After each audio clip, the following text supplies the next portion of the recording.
So, ito na nga ang sere ng mga amo ko, o diba? Grooming time, o diba? Si Coco Bells. Payatot mo, boy. Diyos ko po. Sige na, grooming ka na. So, tinanggalan ko na sila ng damit. Ayan. So, ito naman si Binny Daphne, o diba? Masiba yan. Ano, taba-taba na na ngayon, oh. Sige, grooming pa more. Kita na yung dede mo, dahil. Ay, kulit ang tingin, oh. Sipag niyang kumain ng wet food. Kaya yan. Matsuba na siya, matsuba, dumba. Diba? Siyempre, si Don Baste, ayan. Mahaba na naman yung balay mo. Diyos ko, magkusot na naman talaga yan. Sana ganyan na lang, wag nang umaba. O, ang kapal. O, diba? Kainin mo yung pa mo. Grooming pa more.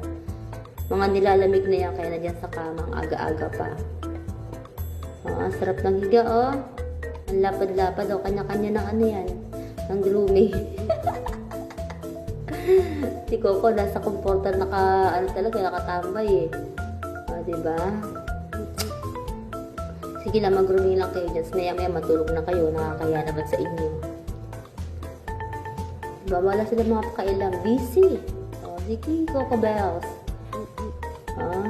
Diba? Si kala mo lagi nasa ano eh. Sa beach.